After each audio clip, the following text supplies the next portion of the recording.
Hi guys, welcome back to my channel. Hope you all are having a good day. So for today's video, we have the Dyson air purifier. This is the air purifier that I have unboxed in my channel about 6 months ago. If you guys haven't seen that video, I'm gonna go ahead and link that down below in the description box so you guys can see that video if you guys are interested. Anyway, some of you have been asking for a review for this specific item. And I feel like it's been about 6 months since we've gotten it, so I have a pretty good idea as to, kind of like the specs and how I'm liking it, things that I notice, and would I recommend it. So without further ado, let's go ahead and get started with the review. So first things first, I apologize in advance if you guys see me looking down. I do have a couple of cliff notes that I have taken just to make the video a little bit more cohesive, and I tend to ramble in tangent, and so I like to just have this list to be a little bit more cohesive, and so that this video is not like 10 years long like I just did there.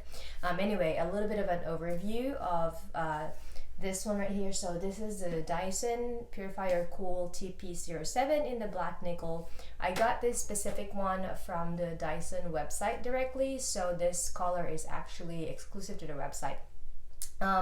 Unfortunately, this is a discontinued item, so if you guys are wanting to get the same thing, you can still probably get them from resellers through Walmart or Amazon, but it's most likely not going to be the same color because, like I said, this color is actually specific for just Dyson. When we got this, the price of the item was about $5.90, and when I looked at the resellers just a couple hours ago, you can still buy them. They run from between like $5.30 to like $5.50, so it depends on where you get them from. If you are interested in getting a purifier just like very similar to this one, I know that the Dyson website still carries something very similar. So when I looked at the website, they have the comparable items, which such as like the air purifier TP01. So I guess it's very similar, but the only thing they say is that one is not, you can't connect it to Wi-Fi, so everything is like just manual control. And then there's another one which is TP09, which that one has like the formaldehyde function, so it kind of detects the formaldehyde in the air and destroys it. This one doesn't have that capability, and both items are on sale right now, so it's a good time to like get it if you guys are in the market for one. Okay, so measurements right here from top to bottom. This guy stands at a 42 inches height, and the diameter is about 8 inches. And it's very easy to control through the Dyson Link app, and you can even link it to your Alexa or Siri to make it a little bit more of a, kind of like integrated into your smart home. All right, so some pros and cons. I'm not sure I understand. Yeah, I'm not talking to you. So let's go over some of the pros first.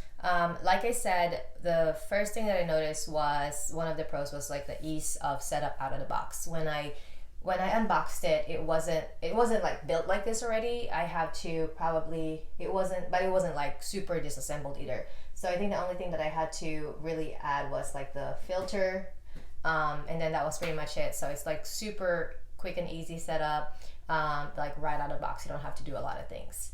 It's a minimalist and sleek design, so I mean you have a lot of like options for purifier, but this one is probably one of the best aesthetic wise looking purifier items in the market, so that's the reason why we got it.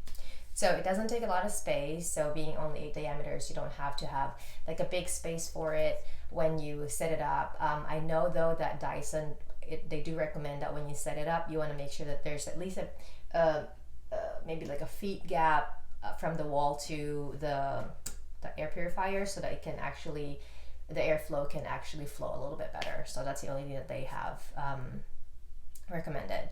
And then it comes with an intuitive remote control, which is this one right here. But like I said, you can also, when you open the Dyson, and you set it up through your through the Wi-Fi, you can download the app through your phone. So I'm actually using my phone right now to like film, but you can definitely download the app, like the Dyson Link app, and then you can control everything from there. But what I really like about this air purifier is that it comes with this really cool looking design remote control. It's very similar to like an Apple TV remote control, if you guys have one of those. A little bit bigger and a little bit like thicker, but other than that, not too bad.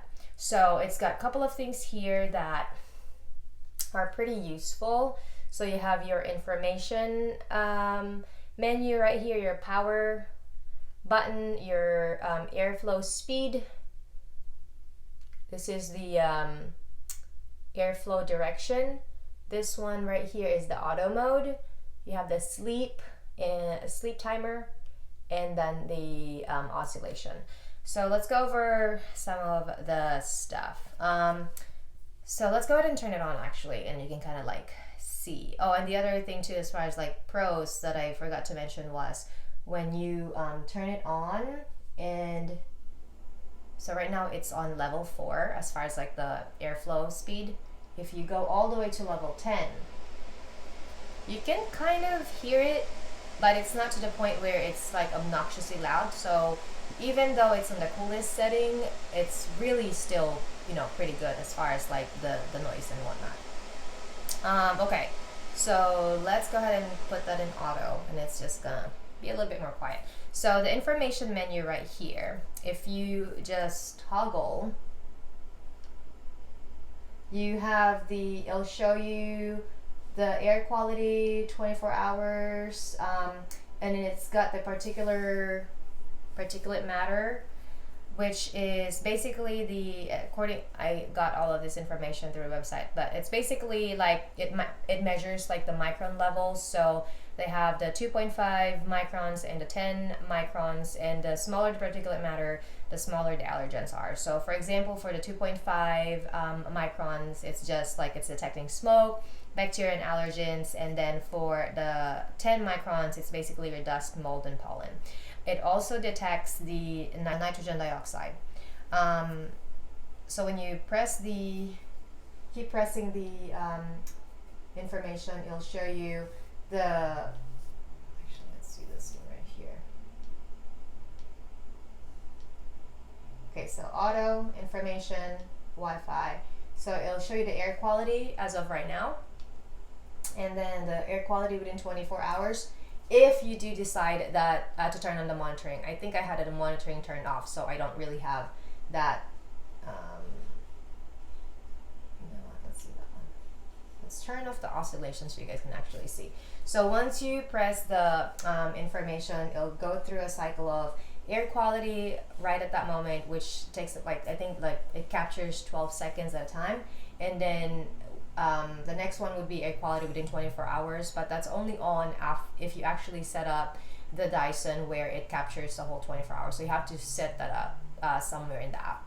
And then it'll show you the particulate matter, microns, the air pollutants that it's kind of like detecting in the air. So basically, the smaller the number of the microns, the smaller obviously the allergens are. So for example, for 2.5, it'll detect smoke, bacteria, and allergens. And then if you go to the next one, which is the particulate matter 10, that's usually detecting the dust, mold, and pollen and some other stuff. And right now I don't have that. And then it also shows you the VOC, which is just basically like I think it's like volatile something compound. It's just detecting like harmful gases that are released by air combustion, so burning gas, or when you're cooking, it also detects that, and it automatically turns it on when, you know, it notices that there are some stuff like that in the air. And then, oh, there it is, the nitrous dioxide. It also shows you the temperature of the room that you're in right now. So the difference between this one and the hot and cool function, you can't change the temperature. I guess in your house, if you have the house set up at a certain and I could be wrong, if you guys have any like, if you know any of this, please correct me down below. But basically what it does is when it's set up, it cools the room to a certain temperature so that it's a little bit more comfortable inside. You can't necessarily set it to like 68 and it'll cool down to like 68. I could be wrong, but I'm pretty sure that's how it is, because I tried to look it up online and that's kind of like pretty much the only information that I've gotten. So that's the difference between the hot and the cool. So the hot plus cool, you can set the temperature because you can make it hotter, or I guess cooler. This one is just cool, but you cannot set it to the point where it will go all the way to like 68 degrees if you want to cool the room. Does that make sense? Okay, so right now in the room, it's telling me that it's 72 degrees Fahrenheit, which is pretty comfortable. And then it'll tell you the humidity in the room, which is 62%. And then it'll also show you the filter level right now, which is still good. So speaking of filter levels, I have had this for about 6 months now, and we never really had to change it. And given that might actually depend on how much it's working. So the more it filters, the faster you probably will run through the filter. And I tried to like look it up as far as like how often you change it. I didn't really find anything on the website, so I think it just depends on the usage. Yeah.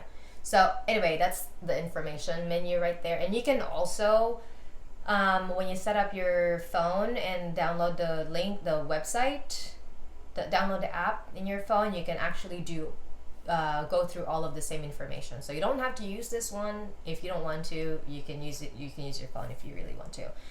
Okay, so the next one would be auto. Like I said, if you just press auto, which is right now it's in auto.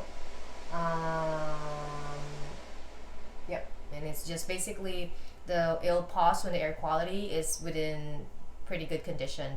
Both the air quality and the temperature. And then the airflow speed, again, it goes all the way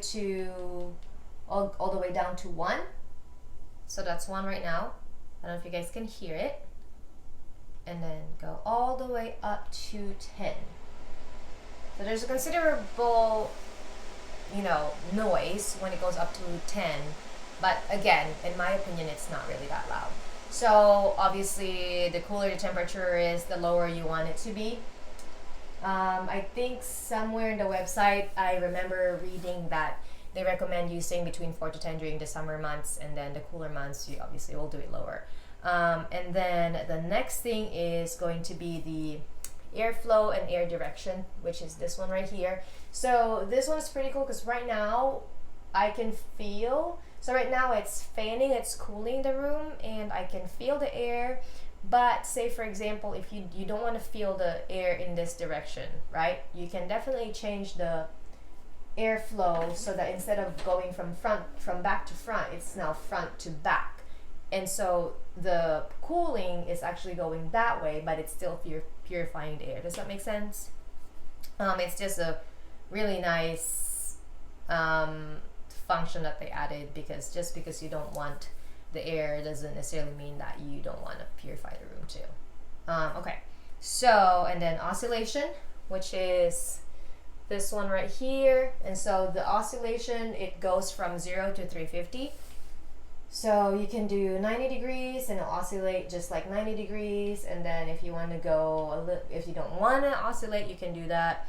You can do 45 degrees, 90, 180, and then 350. So there's a lot of like options. And then there's the night mode and sleep timer. So you can set the Dyson to run a certain amount of time during nighttime if you have this one in your room.